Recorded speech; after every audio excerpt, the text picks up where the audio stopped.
Hello சுட்டீஸ், இன்னைக்கு ஒரு கதை பார்ப்போமா?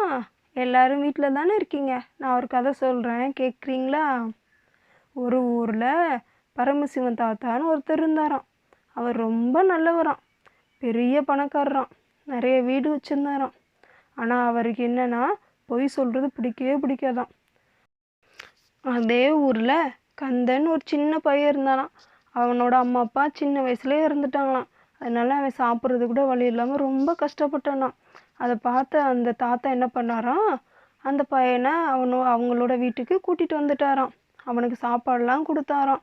சும்மா மட்டும் சாப்பாடு மட்டும் போட முடியாது இல்லை, அதனால என்ன பண்ணாராம், அவங்க வீட்டில் ஒரு 5 ஆட்டுக்குட்டி இருந்துச்சான்.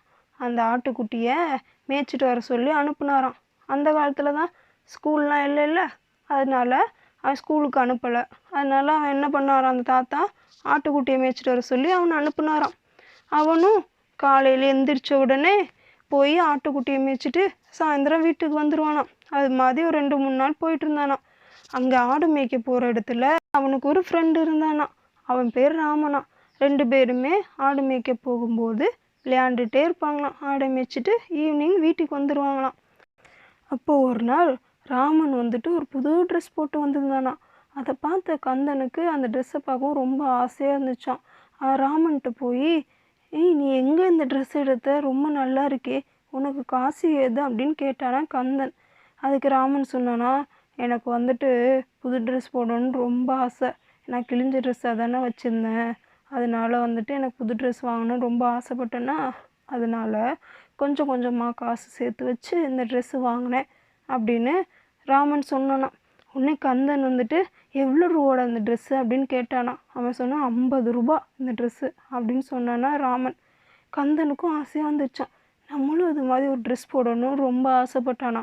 ஆனால் அதுக்கு இப்போ ட்ரெஸ் வாங்குறதுக்கு காசு இல்லையே, என்ன பண்ணுறதுன்னு யோசிச்சுட்டே இருந்தானா. முதலாளிகிட்ட கேட்கலாம், அந்த தாத்தாட்ட கேட்கலாம். தாத்தாட்ட கேட்டால் அவர் காசும் கொடுக்க மாட்டார், இவ்வளோ காசுக்கு ட்ரெஸ் வாங்கணுமான்னு கேட்பாருன்னு யோசிச்சுட்டே இருந்தான். அப்படி யோசிச்சுட்டே இருக்கும்போது அவனுக்கு ஒரு ஐடியா வந்துச்சான். என்ன பண்ணானா, இந்த ஆட்டுக்குட்டியை ஒன்று கொண்டு போய் விற்றுட்டு நம்ம ட்ரெஸ் வாங்கிக்கிட்டா என்ன, அதை அந்த தாத்தாட்ட சொல்ல வேணாம் அப்படின்னு யோசிச்சான். அதனால என்ன பண்ணானா, ஒரு ஆட்டுக்குட்டியை கொண்டு போய் கறியெல்லாம் வச்சு விற்பாங்கள்ல, அந்த கடையில் போய் விற்றுட்டானா. கடைக்காரர்கிட்ட கொண்டு போய் அந்த ஆட்டுக்குட்டியை விற்றுட்டு காசு வாங்கி வச்சுக்கிட்டானா. சாயந்தரம் வீட்டுக்கு வந்தோடனே அந்த தாத்தா ஆட்டுக்குட்டியெல்லாம் எண்ணி பார்த்தாரான். என்ன ஒரு ஆடு காணமே, என்னாச்சு அப்படிங்கிறான். இல்லை தாத்தா, நான் உட்காந்துட்டு இருந்தேன், ஒரு ஆடு மட்டும் மலை உச்சியில் போயிட்டு கீழே விழுந்துருச்சு, நான் அதை பார்க்கவே இல்லை தாத்தா, என்னை மன்னிச்சிருங்க அப்படி சொன்னானா. சரி, சின்ன பையன், அவன் சொல்கிறது உண்மையாக தான் இருக்குன்ட்டு அந்த தாத்தா என்ன பண்ணாராம், சரி இன்னமே பார்த்து கவனமாக இருந்துக்கோ, ஆட்டுக்குட்டியெல்லாம் பத்திரம் அப்படி சொல்லிவிட்டு அவர் தூங்க போயிட்டாராம். அப்புறம் காலையிலேயே ஆயிடுச்சான்.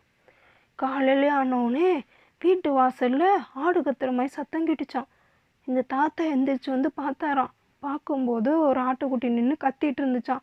என்னடா, நம்ம ஆட்டுக்குட்டியெல்லாம் அதோட வீட்டில் அடைச்சி வச்சுட்டுமே, இது மட்டும் எப்படி இங்கே வந்துச்சுன்னு போயிட்டு அந்த ஆட்டுக்குட்டியெல்லாம் எண்ணி பார்த்தாராம். அப்போ தான் தெரிஞ்சிச்சான், இந்த ஆடு மலையிலேருந்து விழுந்துச்சுல்ல, அதை எப்படியோ பொழைச்சி இங்கே வந்துடுச்சு அப்படின்னு நினச்சிக்கிட்டாராம். அப்பா, அந்த ஆட்டுக்குட்டி எப்படியோ தப்பிச்சு வந்துடுச்சு அப்படின்னு சொல்லி அவர் ரொம்ப சந்தோஷப்பட்டாராம். அப்புறம் கொஞ்ச நேரத்தில் பார்த்தா பின்னாடியே அந்த கடைக்காரர் ஓடி வந்தாராம். இவருக்கு ஏதாச்சும், என்னப்பா இங்கே வர அப்படிங்கிறார்.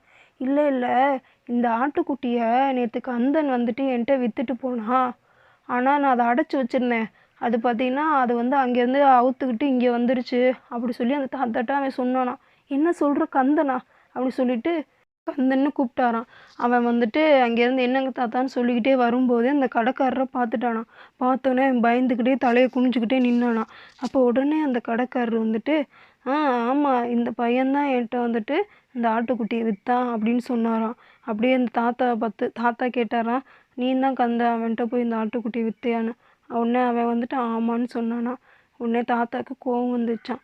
நீ என்கிட்ட பொய் சொல்லிட்ட, நீ இனிமே இந்த வீட்டில் இருக்காத அப்படின்னு சொல்லிட்டு கந்தனை இந்த வீட்டை விட்டு அனுப்பிச்சிட்டாராம். பார்த்தீங்களா சுட்டீஸ், அவன் கந்தன் பொய் சொன்னனால தன்னோட லைஃப்பையே மிஸ் பண்ணிட்டான், நிறைய விஷயங்களை இழந்துட்டான். அதனால் எப்பயுமே நீங்கள் யார்கிட்டையும் பொய்யே சொல்லக்கூடாது, உண்மையை மட்டும்தான் பேசணும். ஓகேவா? ஓகே சுட்டீஸ், நாளைக்கு இதே மாதிரி இன்னொரு கதை சொல்கிறேன். பாய்.